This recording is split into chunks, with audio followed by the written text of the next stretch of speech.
जैसे कोई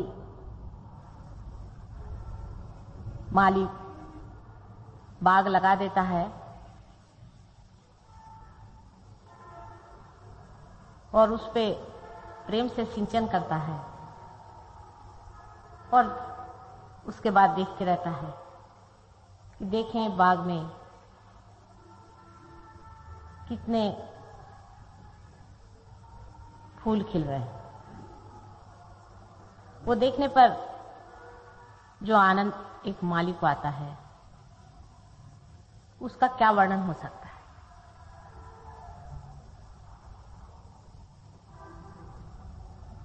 कृष्ण नाम का अर्थ होता है कृषि से। कृषि आप जानते हैं खेती को कहते हैं। कृष्ण के समय में खेती हुई थी और ख्रिस्त के समय में उसके खून से सींचा गया था। इस संसार की उर्वरा भूमि को कितने ही अवतारों ने पहले संवारा हुआ था। आज कलियुग में यह समय आ गया है कि उस खेती की बहार देखें, उसके फूलों का सुगंध उठाएं। ये जो आपके हाथ में से चैतन्य लहरियां बह रही हैं, ये वही सुगंध है जिसके सहारे सारा संसार, सारी सृष्टि, सारी प्रकृति चल रही है। लेकिन आज आप वो चुने हुए फूल हैं जो युगों से चुने गए हैं कि आज आप खिलेंगे और आपके अंदर से ये सुगंध संसार में फैल करके इस कीचड़ के, इस माया सागर के सारी ही गंदगी को खत्म कर देगा। देखने में ऐसा लगता है कि ये कैसे हो सकता है। माता जी बहुत बड़ी बात कह रही हैं, लेकिन ये एक सिलसिला है, कंटिन्यूअस प्रोसेस है। और जब मंजिल सामने आ गई तब ये सोचना कि मंजिल क्यों आ गई, कैसे आ गई, कैसे हो सकता है। जब आप चल रहे थे तो क्या मंजिल नहीं आई? जब आप खोज रहे थे तो क्या आपका स्थान मिलेगा नहीं? लेकिन जब वो मिल गया है तब इस पे शंका की बात क्यों खड़ी होनी चाहिए? आज मैं आपको 3 शक्तियों के बारे में बताना चाहती हूँ कि परमेश्वर एक ही है, वो 2 नहीं है, अनेक नहीं है। मैं एक ही हूं, अनेक नहीं हूं, लेकिन आपकी माताजी हूं, मेरे पति की पत्नी हूं, मेरे बच्चों की मां हूं, आपकी अलौकिक मां हूं, उनकी लौकिक मां हूं। इसी तरह परमात्मा के भी 3 अंदाज हैं, 3 एस्पेक्ट्स हैं। पहले अंदाज से वो साक्षी स्वरूप है, वो साक्षी हैं अपने शक्ति के खेल के, जिससे वो देखते हैं। उसे हम ईश्वर कहते हैं और उनकी शक्ति को हम ईश्वरीय शक्ति कहते हैं या ईश्वरी कहते हैं। हमारे सहयोग में उसे हम महाकाली की शक्ति कहते हैं।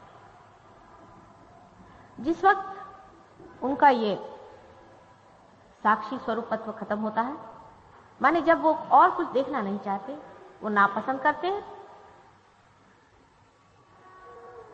जब वो अपनी आंख मूंद लेते हैं अपनी शक्ति के खेल से, उस वक्त सब चीज खत्म हो जाती है। इसीलिए उस शक्ति को हम लोग संहारक शक्ति कहते हैं। असल में संहारक नहीं है, लेकिन वो सारे संसार के कार्य का नियोजन करती है और उसे खत्म करती है।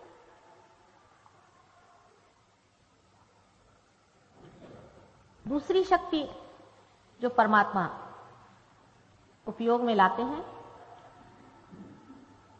वो है उनकी सृजनात्मक शक्ति, जिससे वो सारे संसार की रचना करते हैं। उसमें बड़े बड़े ग्रह तारे,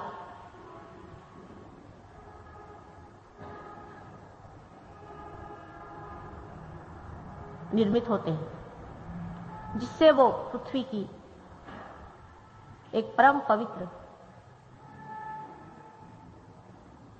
वस्तु तैयार होती है।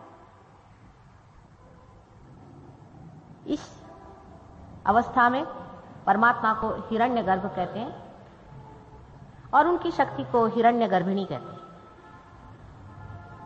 हमारे सहयोग में उसको महा सरस्वती कहते हैं।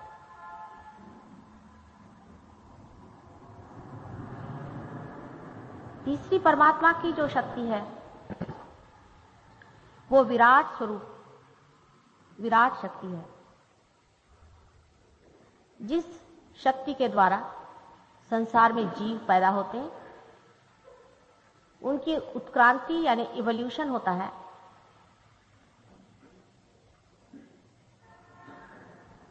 जानवर से मानव बनता है और मानव से अति मानव बनता है, अति मानव से परमात्मा बनता है।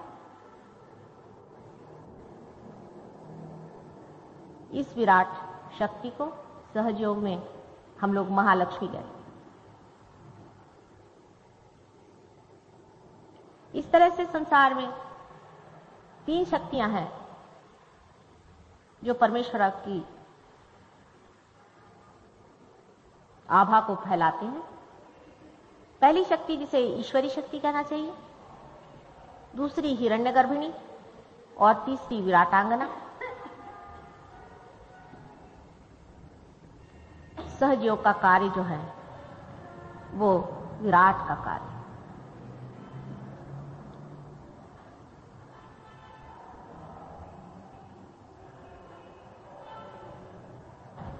मनुष्य के अंदर भी परमात्मा ने ये तीनों ही शक्तियां दी। एक शक्ति से मनुष्य जो कुछ भी मरता है उसे संचित करता है, वो महाकाली की शक्ति है। एक शक्ति से जो भविष्य के लिए वो चिंतन करता है, प्लानिंग करता है, थिंकिंग करता है, सोचता विचारता है, वो महासरस्वती की शक्ति है। और जिस शक्ति के द्वारा वो उत्क्रांति पाता है, इवॉल्व होता है,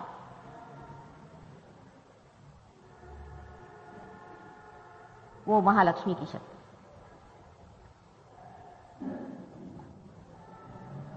इन तीनों शक्ति का मिलाप विराट शरीर में, उसके सहस्त्रार में, वही आदि पुरुष है और उसी जैसे मनुष्य को बनाने की पूर्ण व्यवस्था परमेश्वर ने की हुई। सिर्फ महालक्ष्मी शक्ति प्राणी मात्रों तक तो अपना कार्य सुव्यवस्थित करती रहती है, वो उसमें चयन करती है, चॉइस करती है और ठीक लोगों को, ठीक जानवरों को एक हद तक उत्क्रांति तक पहुंचा देती है। पर मनुष्य की दशा पर आने पर उसको पूर्णतया स्वतंत्रता मिल गई कि वो अपनी चेतना में, अपनी अवेयरनेस में अपना ही उत्क्रांति का पथ खोजे और जाने कि उसकी कैसी उत्क्रांति हो गई। न तो जानवर अपनी उत्क्रांति की बात सोचता है, लेकिन मनुष्य ही यह सोचता भी है और उसे देख भी सकता है, जान भी सकता है जब उसके हाथ से ये वाइब्रेशंस आए। मंजिल तो आ गई है, आप लोग आंगन में आ खड़े भी हैं। इतना सरल सहज है सब कुछ, किंतु मनुष्य ने ही अपने को बड़ा कॉम्प्लिकेट कर लिया है, बहुत ही ज्यादा विक्षिप्त कर लिया। मनुष्य के लिए बहुत कठिन हो जाता है कि वो सादगी से रहे, भोलेपन से। और धर्म और चीज कुछ नहीं है, सीधा साधा बिल्कुल बिल्कुल भोलापन, इनोसेंस। लेकिन इतनी खोपड़ियों के ऊपर खड़े होकर के हम लोग इनोसेंस की बात कैसे कर सकते? इसीलिए बहुत से छोटे छोटे बच्चे बहुत जल्दी से पार हो जाते हैं, क्योंकि उनके अंदर भोलापन है। कलयुग में बहुत सी बातें हो रही हैं, आपको शायद इसका अंदाज नहीं है। जैसे ही विराट शक्ति बहुत प्रबलित हो चुकी है, उसी वक्त में पाताल लोक से, जहां पर कि वेस्ट मटेरियल जैसे अधोगति को गए हुए बहुत से पुरुष, जिनको कि हम लोग राक्षस कहते हैं, उनकी भी शक्तियां बलवत्तर हो रही। दोनों शक्तियों का मुकाबला हो रहा है। एक शक्ति मृत है और एक शक्ति जीवंत है। मृत शक्ति कभी भी जीवंत शक्ति से शक्तिशाली नहीं हो सकती, किंतु जीवंत शक्ति अत्यंत सेंसिटिव होती है, संवेदनशील होती है। इसी वजह से उसका पनपना जरा कठिन होता है। प्लास्टिक का फूल कभी भी असली फूल से सुंदर, महत्वपूर्ण नहीं हो सकता है, किंतु प्लास्टिक के फूल हजारों बनाए जा सकते हैं, जीवन फूल 2 ही 4 खिलते हैं। इसलिए जो लोग सहज योग में पनपे हैं, सहज योग में जिन्होंने जो कुछ पाया था, वो लोग भी मुरझा जाते हैं, फिर खिल उठते हैं, फिर मुरझा जाते हैं। एक माँ जैसे अपने आंचल में अपने बच्चों को बड़े दुलार से संभालती है, उसी तरह से सहज योग पालता है, पोसता है। लेकिन बच्चे में यह खुद शक्ति है कि वो अपनी शक्ति को जाने। सहज योग के बाद मनुष्य उस दशा को पहुंच सकता है, इस थोड़े से टाइम में पहुंच सकता है, जिसके लिए बड़े बड़े ऋषि मुनियों को हजारों जन्म लेने पड़े और हजारों वर्षों की युगों की तपो साधना करनी पड़ी।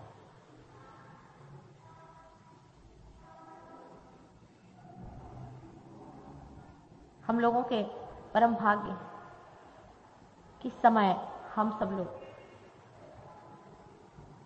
इस विशेष युग में पैदा हुए हैं। सामान्य ही लोग हैं, असामान्य कार्य के लिए पैदा हुए।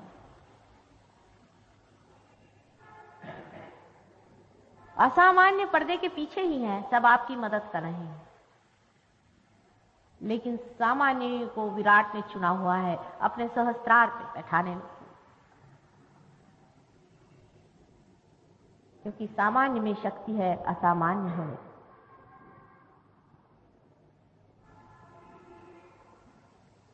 किंतु सहज योग में सबसे पहली बात है कि अंदर में भोलापन होना चाहिए और शांति करो, शांति, संतोष करो। किसी न किसी को कोई न कोई दुख है, कोई न कोई परेशानी है, उलझन है। लंदन में एक साहब कहने लगे, वियतनाम में इतनी युद्ध हो रहा है, आप ये क्या बात कर रहे हैं? मैंने कहा, तुम कोई वियतनाम जा रहे हो, तुम्हारे वहां का प्राइम मिनिस्टर हो, तुमको उसकी परेशानी क्यों? भाई तुम अपना अंदर का देखो। छोटी छोटी चीजों से अपने जीवन को भर नहीं लेना चाहिए। एक आंख में अगर तिनका भी चला जाए तो आंख खराब हो सकती, उसका कोई महत्व नहीं है।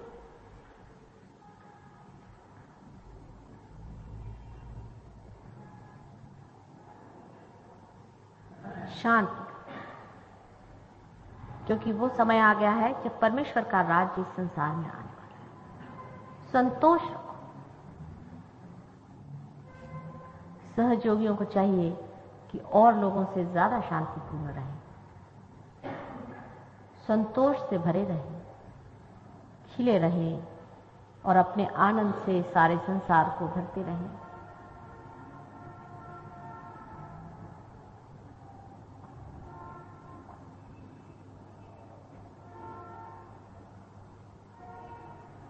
अंदर का चमत्कार सहजयोग दिखाएगा। बहुत जोरों में चरवण चला है, मंथन चला हुआ है।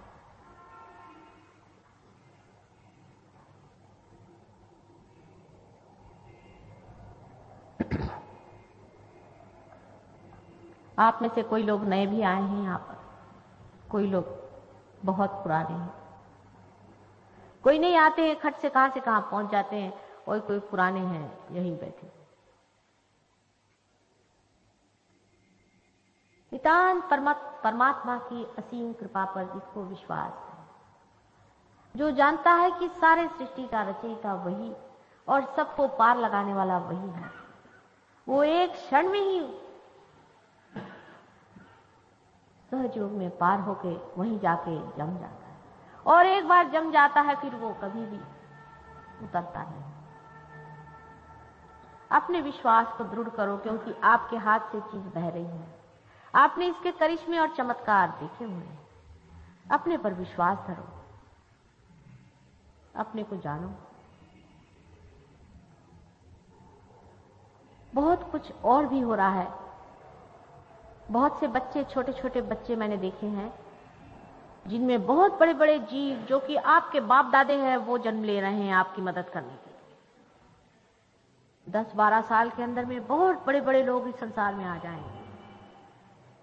उनकी स्वागत की तैयारियां करिए। उनको पहले सूली पे चढ़ाया गया था, उनको मारा पीटा गया था, वो सब आज जन्म लेने वाले हैं। एक नवीन युग इस संसार में आने वाला है। परीक्षा का थोड़ा सा समय है, परमात्मा पे विश्वास रखें। सारे धर्मों का सारे धर्मों का आशीर्वाद और आशा कि मनुष्य परमात्मा पद पे पहुंचेगा, वो सत्य होकर है।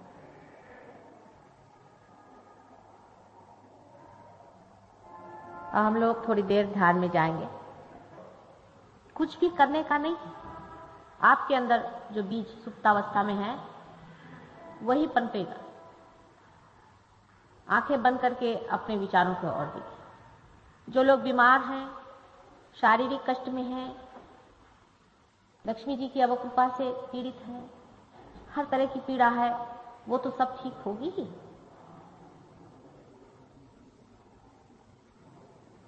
लेकिन जो असली मेहमान है उसका आना जरूरी है।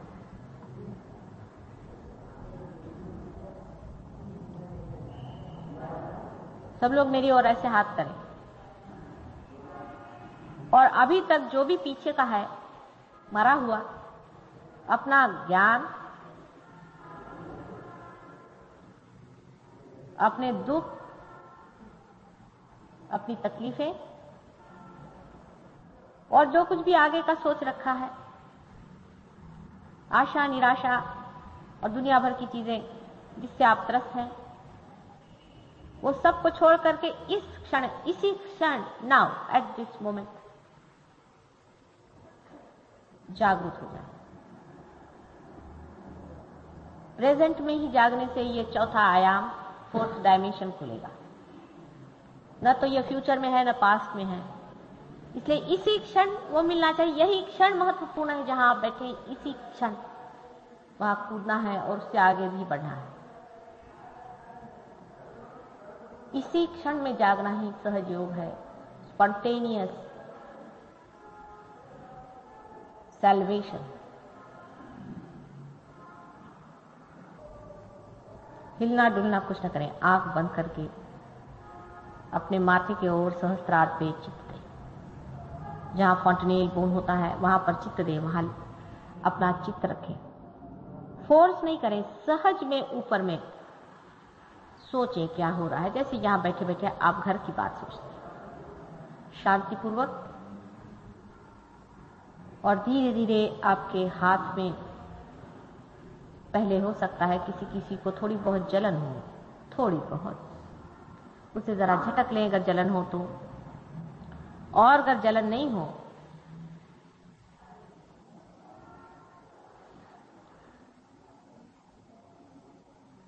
तो सीधे सीधे ऐसे ही हाथ रखें और आपको ऐसे लगेगा कि अंदर एकदम ठंडी ठंडी हवा है। और माथे की ओर जब दृष्टि करेंगे तो ऐसा लगेगा कि कोई भी विचार आ नहीं रहा है। यह निर्विचारिता की बात है।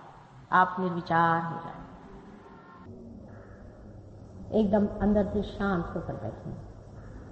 एकदम से शांत होकर मन से कहना, हो गया, बहुत कुछ तो समझा रहा है, मत मुझे समझा कुछ, अब मुझे वही जाना है। यही मन जो आपको बहका रहा है, यही आपकी परीक्षा कर रहा है, उसे कहना बस कर दे।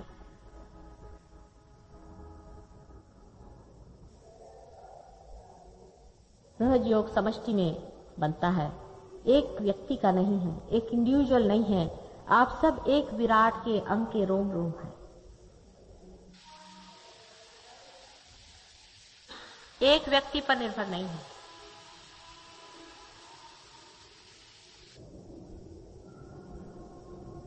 सब एक ही शरीर के अंग अंग हैं, यह आप जानिएगा। कलेक्टिव कॉन्शियसनेस में, सामूहिक चेतना में आप अकेले नहीं है, आप एक शरीर के अंग प्रत्यंग हैं। दूसरा कोई है ये नहीं, सब अपने ही हैं, इसे आप जानिए। जो लोग आज आए हैं, पहले कभी नहीं आए हैं, वो बैठे ही रहें। जो लोग पहले आ चुके हैं और जो पार हो चुके हैं, जो लोग जानते हैं, वो धीरे से उठ के पीछे की ओर जाएंगे। एक एक करके धीरे जाएं, पीछे में खड़े जाएं और बाकी लोगों को देखें।